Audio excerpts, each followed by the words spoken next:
But the ad said they'd pay me for work I could do at home. Now they're asking me for money. Hello? Hello? Hello, sucker.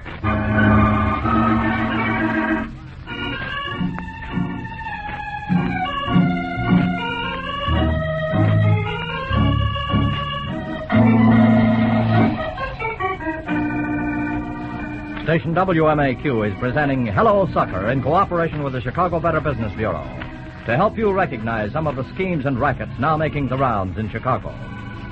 Business people are honest and fair with the public, almost 100%. But there's a small minority which preys on the unsuspecting public through petty schemes and rackets. Although these rackets are continually exposed and their perpetrators prosecuted, many continue year after year, with new ones being concocted and old ones revived with a new slant. Guard against the rackets. Don't let the expression, "Hello, sucker," refer to you. Protect yourself. Listen to Chapter 9, Spare Time Sucker, on Hello, Sucker.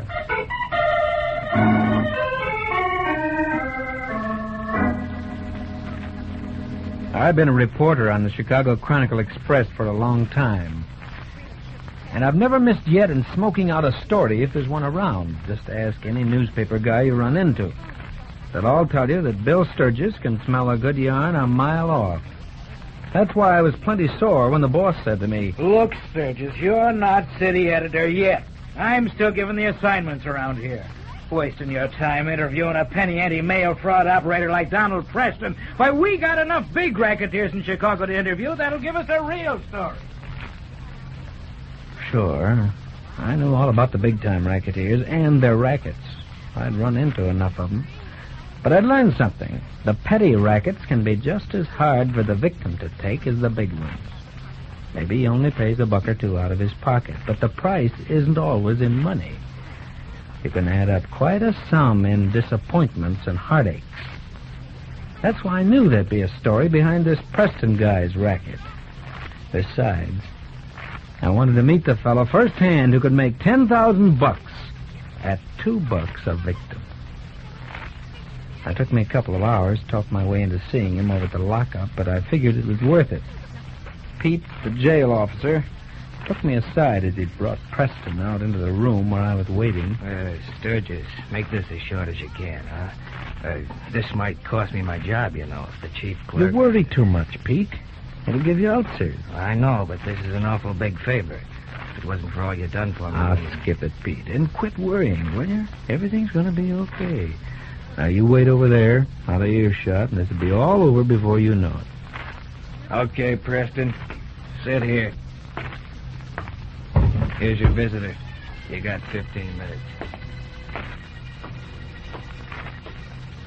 Oh. So you're Donald Preston, huh? Who are you? What do you want? My name is Sturgis, the Chicago Chronicle-Express. I got nothing to tell the press.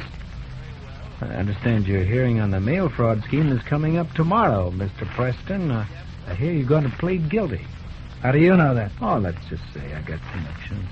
Yeah? Yeah. You know, a little human interest story wouldn't hurt your case any. That might even help. Beat it. Oh, I know you must feel, Preston. Hauled in on this small-time deal, and you must have pulled some really big one. That's what burns me. Yeah, I don't blame you. Now, don't get me wrong. I got no previous record. Well, I gotta hand it to you, Preston. Not every guy can lift a $2 racket into the big time. $10,000, brother. I just took a little planning, that's all. It was a cinch, really. Yeah, you know, I wouldn't mind turning an easy buck or two myself. This is all off the record, of course. And now you take a job like mine. Doesn't pay enough. Sure, I understand. Yeah, these days everybody wants to make a little extra dough. Boy, you said it. Yeah. You know, that's how Peg first got started, with the idea that there was profit in part-time employment schemes. Peg's my wife. A smart little cookie. Yeah? Mm-hmm. Yeah, even when I first met her, that was in 49. Uh-huh. Yeah, she was working on a spare-time employment deal and was really paying off. Here was the angle. Yeah, tell me. Yeah, all right. First, she run an ad in the paper of some newspaper publication. Models wanted for part-time work. No experience necessary. Apply room 604, 14 South Court Street. And in room 604, Peg had a nice, neat little office setup. Her name on the door, Peg Stewart, in big letters. A small reception room and a receptionist, a private office for herself with all the trimmings. All nice and refined and in good taste. Gave a good first impression of the girls who answered the ad. And they did answer it, by the dozen.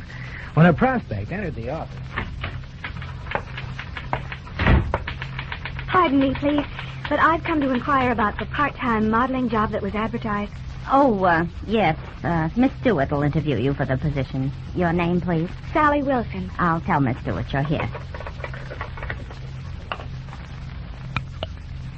There's a Miss Sally Wilson to see you, Miss Stewart. Yes, an answer to the ad. Yes, Miss Stewart. Miss Stewart can see you right away, Miss Wilson. Just go right in. That's her office there. Thank you. Come in, Miss Wilson. Sit down, won't you? Thank you. Have you ever done any modeling of clothes, Miss Wilson? Well, no, but your ad said no experience was necessary. Oh, so I I'm sorry, Miss Wilson, but that position has been filled. Has? Oh. Yes, it was very nice for spare time work, too. Just a couple of evenings for a fashion show. Oh, I would have liked that. I'm sure you would. You're just the type for that sort of thing, too. Good-looking, nice figure. Oh, what size dress do you wear, Miss Wilson? Size 14. Good. We have quite a few requests for girls who can wear that size. Oh, well, I hope you'll keep me in mind in case something else comes up. I'd like to earn some extra money, and... You know, I do happen to have another opening right now. We're very particular about this position, however. But you're such an outstanding type that perhaps Oh, please, Miss Stewart, could I try it? All right, Miss Wilson. We want girls of your caliber. However, it's not actually a modeling position. Well, what is it then? We call it an escort service. You see, we have a number of important out-of-town executives, respectable businessmen whose characters and reputations have been very carefully checked, to whom we supply girl escorts for the evening. The girls receive a salary of $5 per evening, which my agency guarantees. I don't know, Miss Stewart. You see, I haven't thought of It's a very pleasant and profitable way to spend your spare time, Miss Wilson. Why, just last week, one of our girls earned $35 escorting some out-of-town people around Chicago. Well, I might try it. Splendid. I'll give you an application to fill out. But first, there's a matter of clothes. Clothes? Yes, naturally, you'll want to have some suitable outfits to wear. You'll be going to the theater and to dinner at our best hotels, and you will want to look your best. What does your present wardrobe consist of? Well, I have a very pretty black velvet dress. Oh, velvet? Oh, no, that would hardly do for this season of the year. Oh. What hats have you? Well, and jewelry? These things are very important, you know. I guess my wardrobe is rather limited right now. I have mostly clothes suitable for the office. I was going to buy some new things. Don't let that worry you one bit, my dear. I can take care of everything for you. Fortunately, through some of the wholesale concerns, I'm able to get $40 and $50 dresses for the girls for a cost to them as low as $15 and $20. Oh. And the best-looking costume jewelry. Wait until you see some of it. Lucille. Yes, Miss Stewart. Bring in some of those new cocktail dresses and costume jewelry to show Miss Wilson. All right, Miss Stewart. Oh, I know you look gorgeous in some of these things, Miss Wilson. There's the sweetest hat I want you to see, too. And whatever clothes you see that you like, you make a deposit on now, and we'll hold them for you. I only have about $10 with Oh, me. that's perfectly all right. You can always pay the balance in a few days if you like. The sooner you own the proper type of outfit, the sooner we can use you for this escort.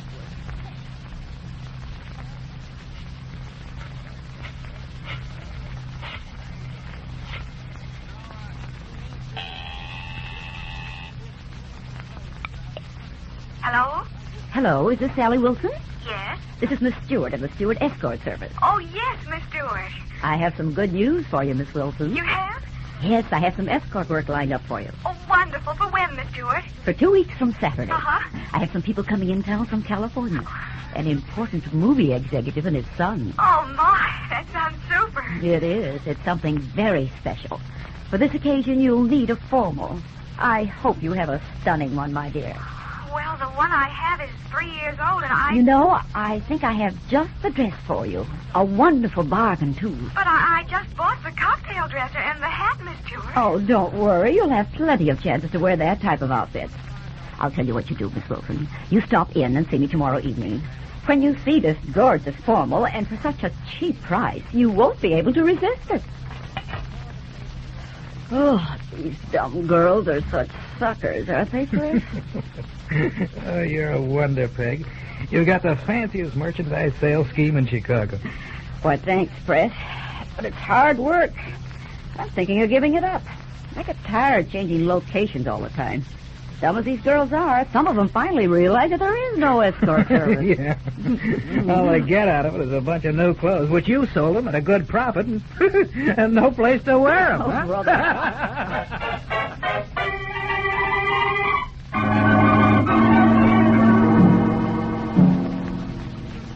It was the success of that project that gave Peg the idea that there was a lot of people around Chicago anxious to pick up a few bucks in their spare time.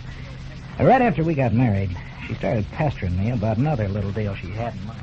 But you can get away with more on these small rackets, Fred, and make good money, too. Oh, look, Peg, I tell you, I haven't the time to fool with that two-bit stuff. Oh, you're too good a businessman to pass up a deal like this new one. I got it all worked out so it's almost clear profit. But sewing at home, that's woman's stuff. I wouldn't know what it's all about. Oh, come on, Press, please. Just for a little peg. Won't you try it with me just for a few months? That vending machine racket of yours is beginning to turn sour anyway. Okay, you win. I'll take a stab at it. What's the pitch? The usual. I put an ad in the paper, see? Some sucker reads it. Sewing at home, new type homework. Average $50 a week. Send for no price pattern. Home Enterprises, 1250 Tennessee Street. Oh, George, think of it. $50 a week just sewing at home. What's that? Did you hear that ad I just read? Yeah, I heard, sir. Oh, but George, don't you understand? Here at last is what I've been looking for, some way to earn money at home. Well, I don't know now, sir. It might be awful tiring for you. You know, Doc Henderson said... Fiddlesticks. It wouldn't be no more tiring than darning your socks. Just because I'm not able to get around as well as I used to is no sign I'm not just as nimble with my hands. I know, Now but... come off your high horse, George. Don't think I haven't been watching you lately. Don't think I haven't seen how worried you've been. Oh, I ain't exactly been worried, sir. This dang pension is so small. I know. Well, anyway, I'm answering that ad tonight. You know something, George? No, what? It just seems like, well, that this ad is an answer to a prayer.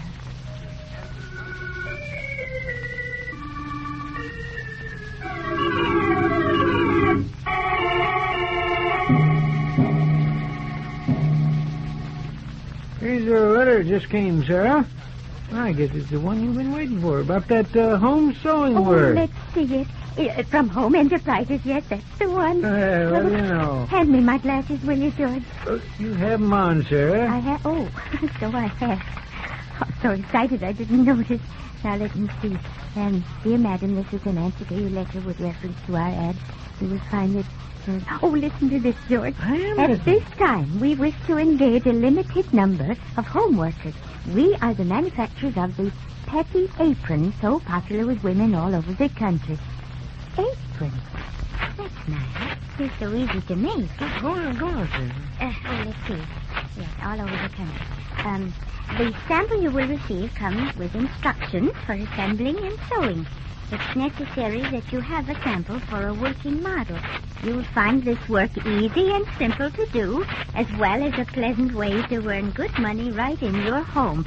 No canvassing necessary. That's good. If you're interested in doing this work, please send us a money order for $2.85 to cover the cost of the material, trimmings, instructions, and mailing. Yours very truly. Well, ain't $2.85 kind of high just for apron stuff, sir? Oh, depends on the material and the trimmings and all that. The size, too, George. This may be sort of a coverall apron, you know. Well, the letter said something about a limited number of workers. So if you're going to get started on it, sir, I'll go get a money order for you so you can be one of the first. Oh, you're right, George. And I'll write them a little note, too, along with it.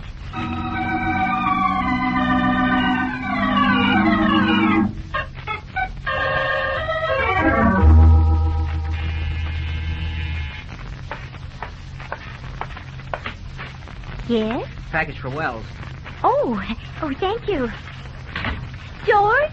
What is it, Sarah? George, come here a minute. What's the matter? Is it your heart again? Now, here. Oh, of course not, George. It's a package.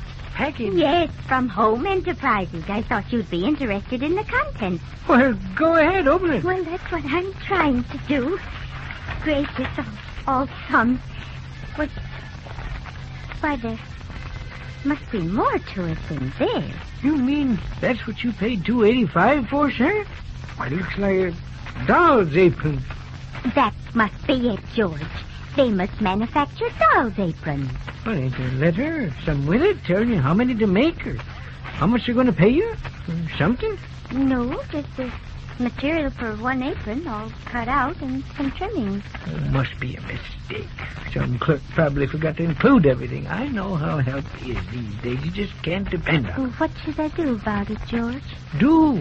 Why, get them on the phone and find out. But I don't know their number. Oh, for goodness sake, Sarah, you know their address, don't you? Just ask information for the... Oh, here, I'll do it.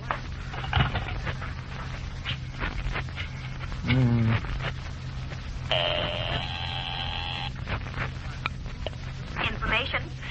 Say, you please give me the phone number of Home Enterprises located at 1250 Tennessee Street. Home Enterprises. That's One right. moment, please. I'll check it.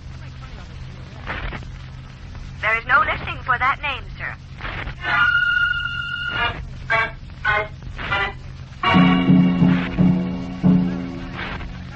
Oh, boy, is this a good racket. Oh, you're right, Peg. Hey, you know, I didn't think so many women knew how to sew. Say, that gives me an idea. Maybe there'd be a good profit in some sewing machine. Never mind giving us some of your bright thoughts. You just stick to opening that mail. Oh, sure, Peg. Sure. Hey, here's one without a money order. Oh, she's written before. Oh, but it has the nicest little note. Listen to this. We cannot understand why you do not have a telephone, but we hope this letter reaches you all right. Who's that letter from? There's some dame named Wells, Mrs. George Wells. Oh, give an ear to this. It'll kill you. I am quite elderly and not too well, so am not able to do any hard work. I can sew real nice, though, so please let me know as soon as possible how many doll aprons I can make for your company. Doll aprons! Oh, that's rich, isn't it? Oh, I told you we're getting a little too... Shut up! Peg, what's the matter? You getting upset over this corny sob stuff? Don't be funny. I'm just getting smart, that's all. Smart? Yeah, smart. Don't you see? That's the 10th letter we received this week, remarking either that it was strange we didn't have a phone, or that our sample was too small for the price, or asking where was the work we promised. So? So it's time to fold this racket, that's all. Now, with all this dough rolling in? Oh, Peg, you're You kidding. heard me. I know these small rackets better than you do.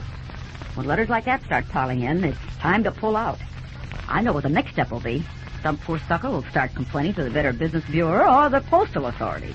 So we quit now, see, while our skirts are still clean. Oh, you're crazy, Peg. Why, I've got by with the big-time stuff. Taking suckers for thousands of dollars. What have these homework suckers got to complain about? They're getting by cheap.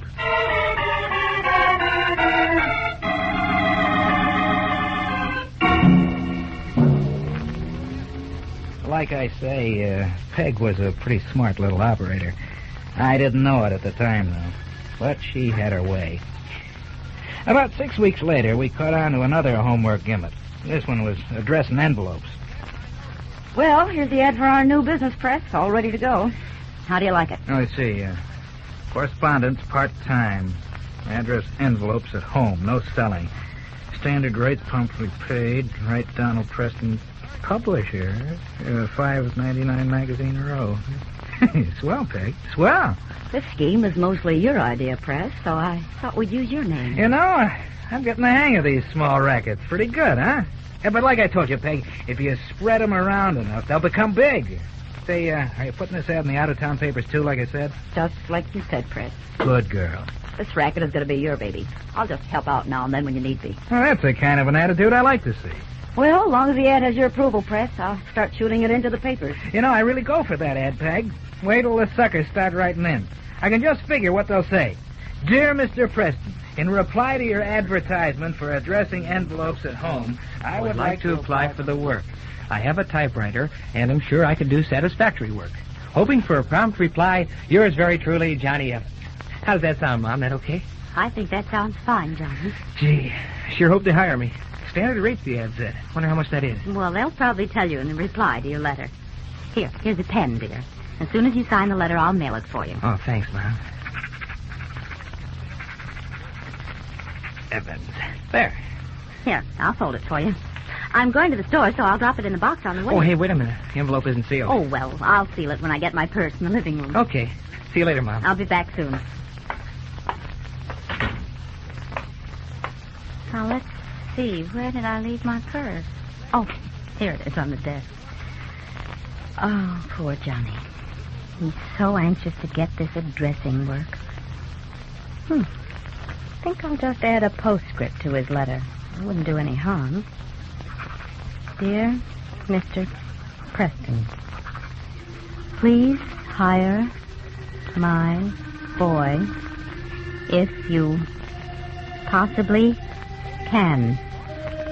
It would mean so much to him. This is the kind of work he can do.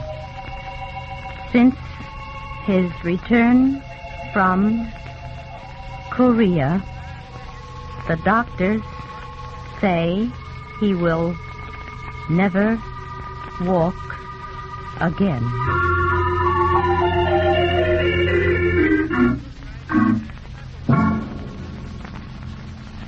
Well, what does Mr. Preston say in his reply to your letter, Johnny? He asked me to send him $2 in payment for a placement handbook, which he says he'll mail me. Placement handbook? I don't understand what that is. Well, neither do I, but it must be important for me to have it because he says as soon as I receive it, I can get started with the addressing work. Well, you must get it right away, Johnny. And you know what else he says, Mom? No, what?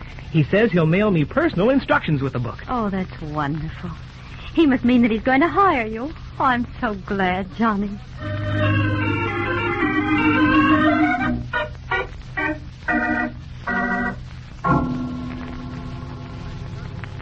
Johnny, this placement handbook that Mr. Preston sent you is just a typewritten list of company names and addresses. Oh, I know, Mom. But I figure these are firms I'm supposed to write to who are hiring people to do addressing at home. Don't you see? This is even better than just working for one company. Think of all the work I can get. Where are the instructions he said he'd send? Well, I guess the headings of these columns are enough to go by. Here, you see? Some concerns are listed under mailing list firms, others under direct mail service. You know what I'm going to do? What, dear? I'm going to start at the top of the first list and write to all of these companies. Brother, I'm not only going to be busy, Mom, but I'm going to become a real wage earner.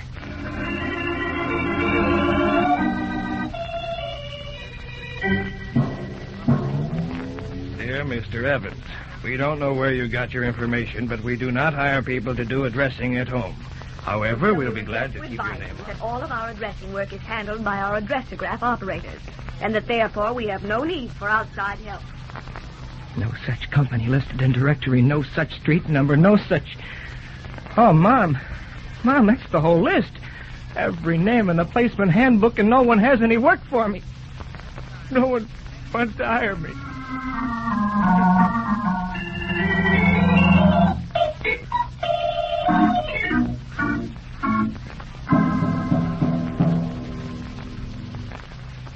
So that's the racket you made $10,000 on, huh, Preston? That's the one. A neat one, huh? Yeah, real neat. The only rough edges are the strings hanging on it. Strings that must cut pretty deep into the kind of people bound to answer an ad like that. What do you mean, strings? In every racket I was ever in, I always gave people something for their money. Maybe not always what they expected, but something. You might play up that angle when you write me up. Yeah. Break this up now, Sturgis. You've already overstayed your time. Okay, Pete, I'm just leaving. Just one more thing, Preston. I'm curious. How did they catch up with you on this? I didn't get out of it soon enough, like Peg kept telling me. The postal authorities got complaints from the suckers by the dozen. Griping. And do you know why? Because they figured they didn't get enough for their lousy $2.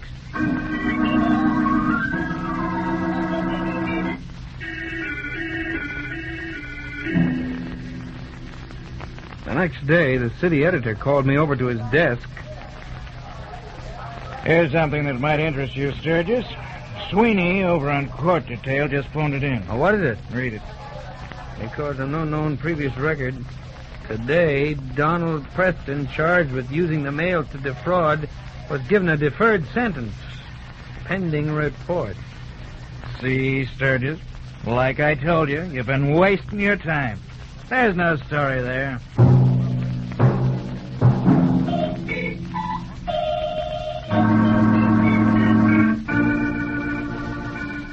No story?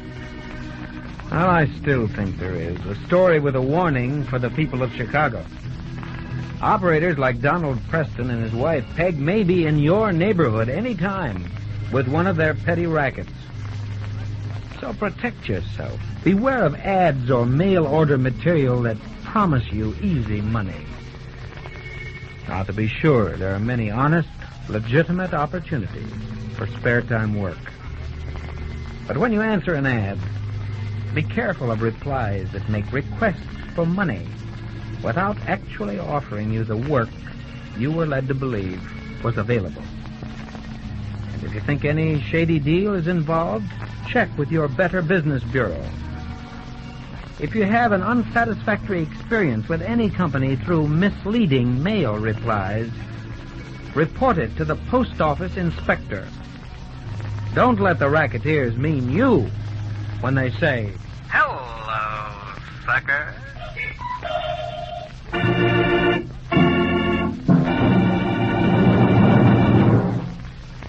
Tonight's script was written by Madeline Peters and was based on information secured in cooperation with the Chicago Better Business Bureau. All characters were fictitious, and any resemblance to any person living or dead is purely coincidental. Members of the cast were Jack Bivens, Sandra Gare, Geraldine Kay, Helen Malone, Arthur Peterson, and Russ Reed. Hello, Sucker is produced by Judith Waller with direction by John Cowan. The special music was written by Emil Soderstrom and was played by Adele Scott and Jose Bethencourt. Sound by Tom Evans and engineering by Bob Becker. This is Don Gordon speaking. Next week, Hello, Sucker reveals information about talent and model agency rackets.